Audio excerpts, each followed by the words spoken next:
So I want to take you through into understanding. It highlighted what other aspects of the legislation we're going to look at.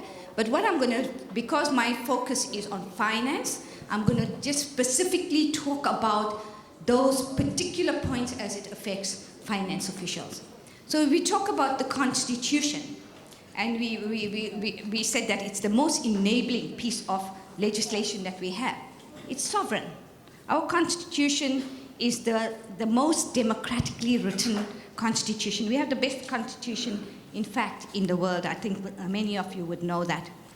And what are the aspects in the Constitution that we need to focus on from local government?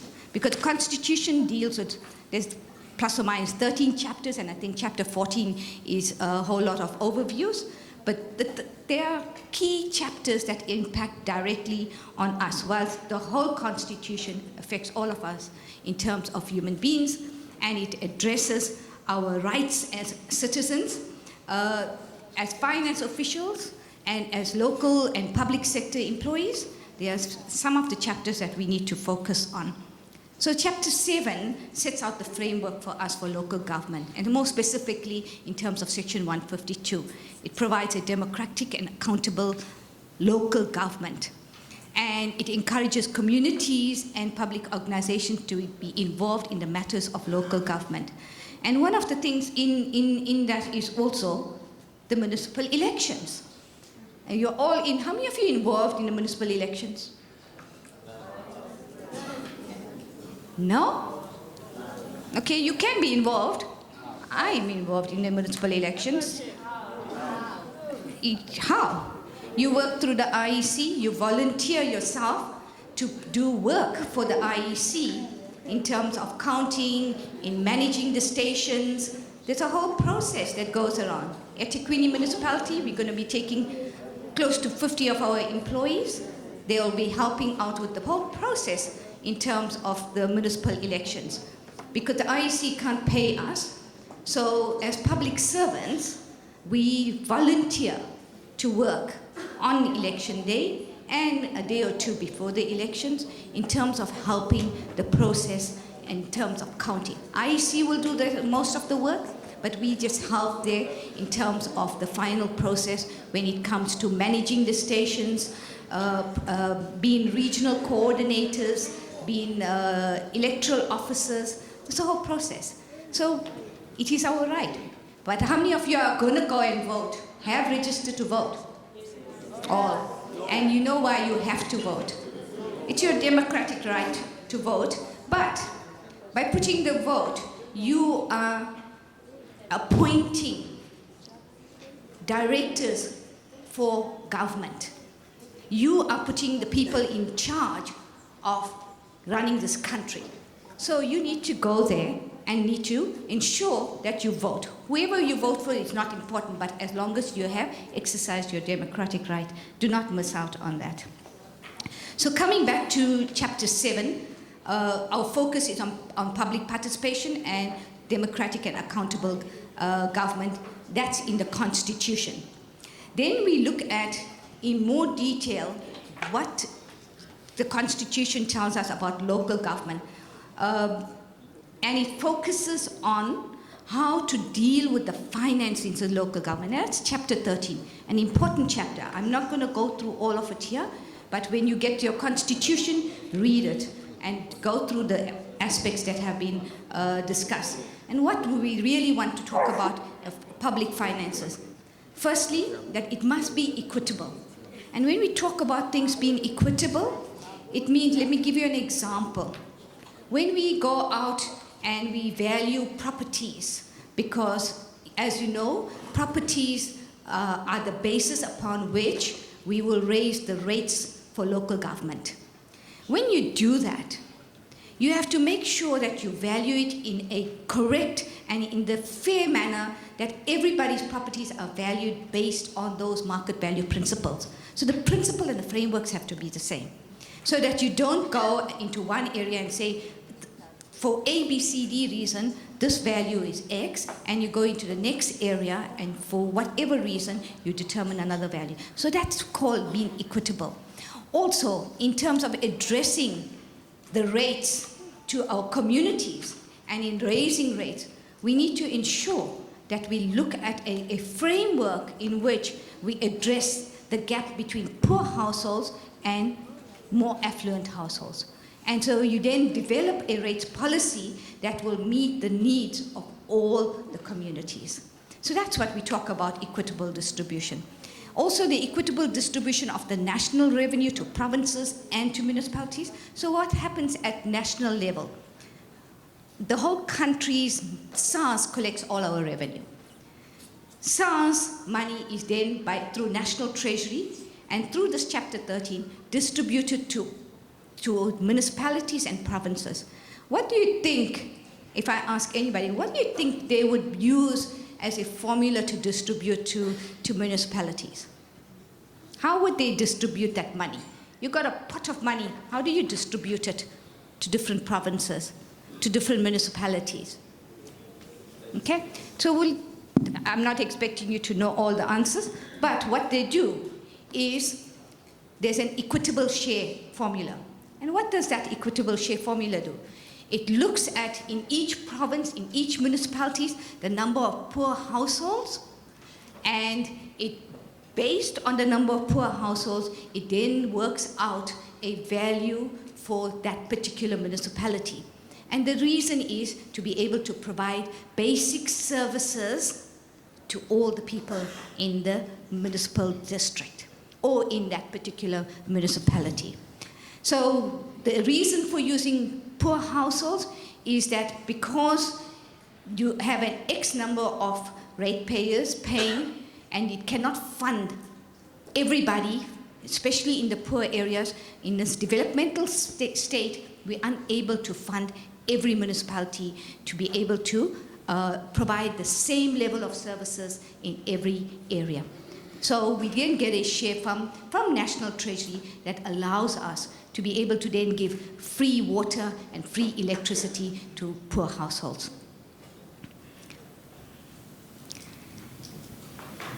So then we move on to, you have the Municipal Systems Act. And again, the focus on the Municipal Systems Act is that we have to ensure, in terms of Section 4.2, again, a democratic, accountable government. And then financially and environmentally sustainable manner. And let's talk about what is environmentally sustainable. Now, all of you some of you may have been affected by this disaster. Anybody affected by the disaster? Homes got flooded? Wow, you're lucky, right? Now, what has happened? I think you all have seen the disaster, and you've seen a lot of video footage. Now think about that video footage. What happened on the beaches? Tons and piles of plastic and rubble. Where did that come from?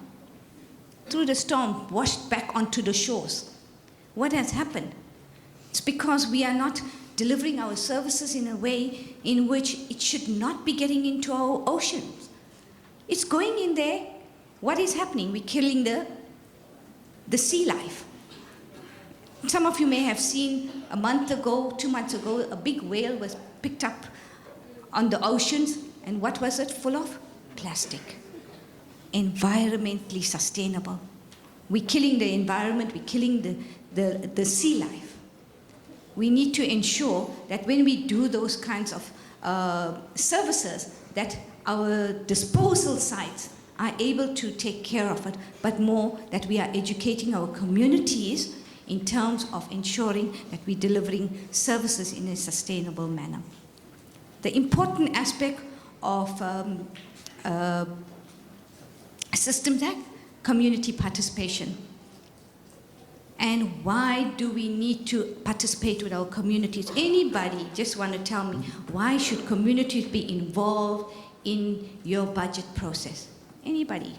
Take a wild step. You are a community. You're a ratepayer. You're a citizen. Why should you be involved in a municipal budget? Okay, you're shy. Maybe you can write those questions down think about it, responses. But let me just say, you have to.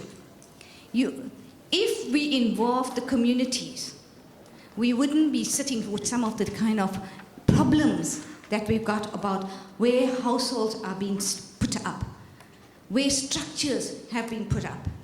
The communities, you as a citizen have the right to know what is happening to public funds. You have the right to know how it is spent and that it is spent in the correct way. That's why you go and vote and you give that to civil society. You're giving your vote to politicians. I work in a municipality as a public servant. I'm a steward of public funds. And as a steward of public funds, I have to ensure that I am accountable for my field and not of the funding. That we do not abuse public funds. I think that's an important aspect, that we do not also overstep our stewardness and do the wrong thing and sign away wrong processes or invoices or get into any corrupt activities, because it is our responsibility to deliver to communities. Communities need to know how services are being delivered to them. They need a fair value on services, that we need to treat everybody equally. They need to be involved in the budget, because the reason they need to be involved is that they also need jobs. Municipalities need to be engaging with communities about how we can train and skill people in its jurisdiction. It's in the legislation. We have to get them involved.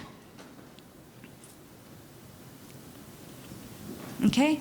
Now the most important one, and all of you have heard about it, is the MFMA. And I won't go through the details of MFMA, but MFMA in detail, especially in Chapter 4, because that's what deals with budgeting, talks about how we're going to deal with the budget process. And more importantly, is MFMA deals with the issues of sustainable management. It is a very, it was the first piece of legislation, in fact, in 2003, when it was gazetted, and we had to give effect to it from 2004. This is a whole process. MFMA is an outcomes-driven. Anybody knows what's outcomes-driven? Okay? Where previously it's not about saying we overspent on budget, but it's about what have you achieved. So if you have, and we'll talk through the detail later on, if you've provided 10,000 for security, what is the outcome of that security? The security is safeguarding the municipal assets. So it is an outcomes-driven piece of legislation. Sound and sustainable budgeting. It talks through that you cannot prepare a budget that is not balanced. What that means, that it has to be whatever income you get is the only income you can spend. You can't spend more than your budget. Now in the private sector, and in theory you may have learned that you come up with profits. For the municipality and for the public sector, profits means service delivery to your customers, to your citizens, to your communities. That's what service delivery is about. That you use the money to deliver to communities in the most effective way. Okay?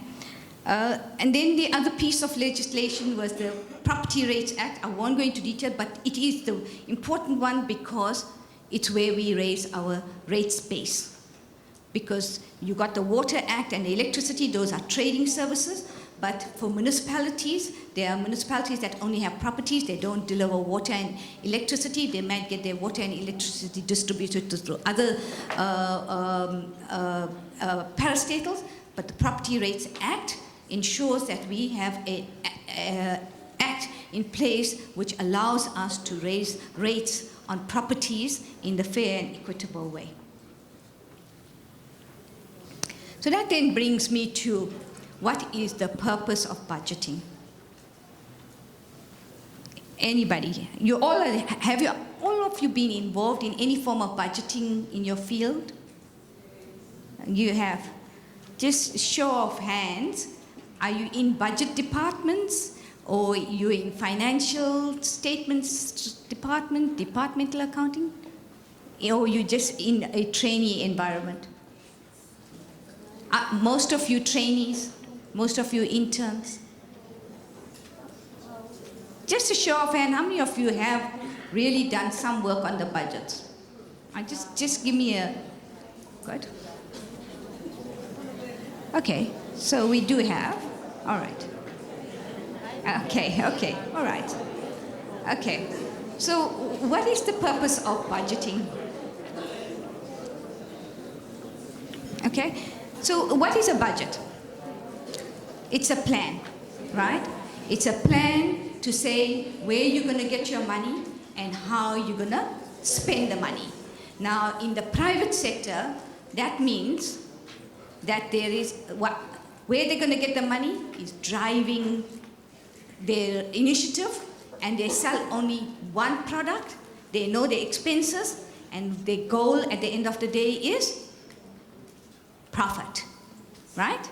And that profit, of course, is then plowed back into generating more infrastructure and creating more employment opportunities. That's what happens in the private sector in general. How they're going to get their resources and how they're going to spend their resources. And they tightly manage it, because I worked in the private sector. Now, in the government sector, it is of a strategic nature. We have to focus on both financial and non-financial targets. And budgeting process ensures that we incorporate all stakeholders. Because we can't just do a budget on our own. You can't sit there as a financial official, think that you can sit in your office and crunch away some numbers. That's not what budgeting is in the public sector. You have to engage, and as finance officials, you will engage with departments that are responsible for the services. You would engage with them. You engage with councillors at a certain level. You engage with other stakeholders, and you then decide on how best to help and provide a financial advisory service to these your line departments in terms of putting the resources together in preparing a budget. I'll show you a detail when you come later, but I'm just holistically. In the public sector, all our revenue, for example, has to be fully accounted. So you get revenue from various sources, and they have to be fully accounted. And specifically in local government, your revenue is not just generated from your rates base or from your service charges, but it's also generated through equitable share and loans. Okay. The other purpose of budgeting is to make sure that the funds that we've got are allocated in the most effective and efficient way. And when I say effective and efficient way, it must meet the objectives of the municipality. And those objectives are in what we call an IDP, your key strategic document that talks through the objectives of the municipality. Finally, in a municipality, a budget, as I indicated, is no longer to track expenditure year on year, but a promise to communities to maximize service delivery within the constraints of available resources, and which is sustainable over a period of time. I indicated to you all that in the eThekwini municipality, we have what we call a spatial planning approach. And the reason why we take it as a spatial planning is that if you look on your extreme left-hand side, you would see the global strategy. And the global strategy is talking about how we look at globally, what are the strategies out there. There are new urban agendas, there's the frameworks and Paris Agreement. So different municipalities have agreements with different cities. We have a lot of safe cities network, and we engage with them in terms of globally how we are going to do in terms of our own spatial. spatial planning. How do we develop the space, and how do we integrate communities in the space allocated through to us? Then we look at what is our national strategy, and a national strategy has the National Development Plan, the Integrated Urban Development Frameworks, the Medium-Term Strategic Framework, which focuses on a local government, and then what you hear, all of you have heard of SONA. What SONA? State of the Nation Address. Now the State of the Nation Address obviously tells us what the government is going to do in terms of, at a high level, with its resources. Then you got your provincial strategy. And why is it important for us to link with the provincial? Because we don't work in isolation. In South Africa, all our municipalities are back-to-back. So that means if the boundary of eThekwini ends in Westville, then the next boundary will start from thereafter. So there are back-to-back municipalities. And then those back-to-back municipalities are managed through the provincial strategy. Because what happens on my road continues onto the next road. And so you have province who is responsible for provincial functions and provincial infrastructure, whereas the local municipality will take responsibility for its own internal infrastructure. So provincial strategy is important for us. Certain functions, for example, as you would know, housing. Local government is not responsible for housing. We are an agent of province. Province is responsible for housing. That's why you have the Department of Human Settlements at province, Provincial Department of Human Settlement. We are just an agent. So if the provincial department does not give us sufficient funds to do a development in, for example, let's take Konobia, which was a national prerogative, then it became a provincial prerogative, but we have to work with province in order to get a X amount of subsidy in order to develop Konobia as our low-cost housing project. Or it was actually a middle, it's an integrated. There's low cost, there's middle income, and there's high income households that are being developed in Konobia. So that's why you have to work with the provincial department. And then the most important that I highlighted for you all is the municipal strategy. And I'm specifically talking for the eThekwini municipality. So what we have is our long-term development framework. We have infrastructure sector plans. We have 100 Resilient Cities project. We have our medium-term expenditure framework, and we have a city planning commission. City planning commission entails people from, oops. I've just been told I've got 5 minutes. I have a long way to go. Okay, thank you. So that focuses on eThekwini municipality, IDP, most important. Let me, no?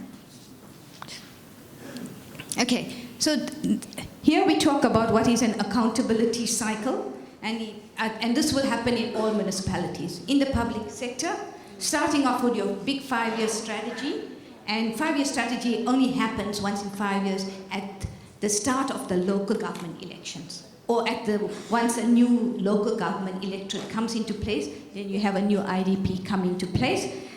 It translates into a 3-year budget.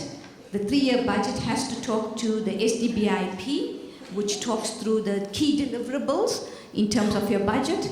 In-year reporting is your month-to-month Section 71 reporting. That then translates into your annual financial statements, which then translates into annual reports. Now, why we call this an accountability cycle is that when we go through this whole cycle, at the end of each year, the annual report is then, we consult with our communities on what we have delivered in the last 12 months in terms of our strategy, starting from the IDP. And the outcomes of that then feeds back into improving your budgeting cycle and your IDP. So that's why you have this ongoing. I won't talk through why the IDP is necessary, but as I indicated, that is an important aspect of budgeting. You have to set a long-term framework in order for you to work with a shorter-term framework. And importantly, is in the IDP, you have to engage with your various stakeholders. these things you could read, but I think the next slide might be a little bit more what are your strategy drivers for the long-term development framework? How do you develop this framework? A huge 5-year plan. In fact, it's more than a 5-year. It's a 2030. In our case, it's a 2030 vision.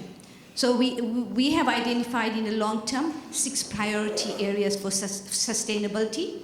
We want to be a financially sustainable city, accessible city, safe city, environmentally sustainable, socially cohesive, and sustainable city. Then, at the same time, if I can take you to the orange block, the IDP then takes what comes out of our long-term development framework and develops what we call our 8-point plan, which is what you would see in a separate slide. Can't go through your 8-point plan, but this is our 8-point plan that we have developed, which translates into 26 strategic focus areas, which translates into another 100 programs that we have running into the city. Importantly is the linkage of that IDP to the budget, and perhaps if I take you straight through to the budget cycle, what is a budget cycle in a local government environment? We actually talk about a budget cycle, but we're talking about a budget cycle which we look at covers almost a 7-year period. And so when I talk 7 years, we look at the history, we look at the current, and its most current in terms of a forecast, and then we look at the outer 3 years in terms of preparing those budgets. So you have to look at history in order to determine how you're going to develop a medium-term expenditure framework. Well, let me just quickly take you through to the budget cycle. I think all of you are very aware the budget cycle is a 12-month budget cycle, and it starts from preparation through to implementation. This slide, most of you will know what makes up the budgets. Operating capital, I wouldn't go into the detail. And I just want to take you through sustainable budgeting.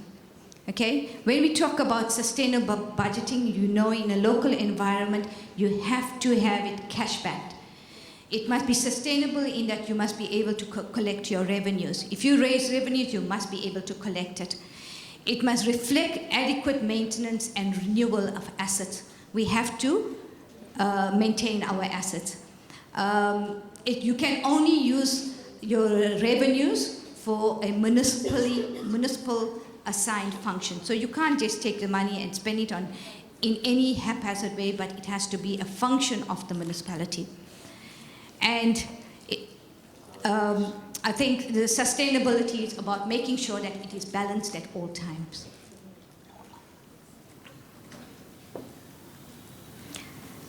This is, and you can look at this this is eThekwini Municipality's current MTREF. So each plan, if you look at develop and sustain our spatial and natural built environment, in our IDPs of Plan 1, we've indicated how we have provided for it in terms of an operating budget and also in terms of a capital budget. I won't go through the details in terms of providing this information to National Treasury. Every plan has to talk through how you have provided for it, but what is also in the plan, which you would see in the next slide. If you take the very first one, municipal institutional development and transformation. So it's one of the 8 key performance areas. What have we done in terms of the 8-point plan? We created a platform for growth, empowerment, and skills development. How much have we provided? What is our strategy over there? We've got a human capital development. We're developing the city as a learning city. We want healthy and productive employees. So that then talks to what have we provided in the capital for it? What have we provided as an operating budget? Operating budget will be providing for training. Capital budget may be for providing for training venues. We are building our own training venues and also centers of excellence. Basic service delivery, which is your hardcore infrastructure. Again, how are you going to manage it? And they've got strategies, climate protection planning. So we're putting resources in terms of saying, let's study the climate, how we protect our infrastructure by understanding the climate change. Lastly, almost there, 1 minute, I'll wrap up. Budget consultation with communities, processes. So it's not just one process that you go through. In terms of budget consultation, you have your council and portfolio committees, you have war rooms, you have imbizos, you had ward committee meetings, you meet with the chamber, you meet with NGOs, you meet with traditional leaders, you have your IDP hearings, and then there is media publication. And then at the time of the budget, very specific regional meetings. What is the outcome from them? You need communities to approve and to agree in terms of the proposed tariffs. They need to be involved in the community projects that you are working with. They need to comment on, in respect of the strategic and the economic development. Only economic development can create more job opportunities. More job opportunities mean we'll reduce unemployment. So I did indicate to you all how can citizens and civil society, they need to understand community needs are addressed in the budget. This is what you need to do. Is you need to understand your own budget, and citizens also need to understand what is in your budget. Understand how the IDP works. Identify the projects that were promised to them in the budget. Understand municipal acts and other legislations on the budget. Access information from the municipality. Understand your municipality's financial position, delivery capacity, and delivery capability. In conclusion, for the budgets to be sustainable and get the support of communities, the following are essential. You have to enhance government visibility. We must be seen into communities' faces. We can't be sitting in our back offices. They must see us. We must develop trust between them. We need to have in-depth discussions with them. Relevant stakeholders need different types of discussions. So you engage at different levels in terms of your discussions. You need to be honest and open communication with all stakeholders. You need communities to understand that allocation of resources has to be set aside for strategic projects and major infrastructure and economic development. And you need to report back to them on an ongoing basis on the performance of the municipality. So after you've spent your money, you also need to go back to the communities and tell them how you've spent the money. And they need to, of course, buy into tariff increases. Program Director, I have concluded, but this is my last slide, a thought for everybody, which we can pick it up in the discussion. I want all of you to think about, do you think the government in all spheres fully upholds the Constitution in relation to transparent, effective, and accountable public participatory budget processes? There's no yes, there's no no. There's no right, there's no wrong. But I would like you all, maybe not now, think about it. Think about it in groups and perhaps provide us with some responses. I would like to walk away when we have our discussion with some thought as to what public sector and local government is doing right or is doing wrong. And some of your thoughts, because you are the youngsters who should be thinking 50 years ahead. And I'd like you to think about how you can contribute to this discussion. Thank you, Chairperson, Program Director. Apologize for taking a few minutes.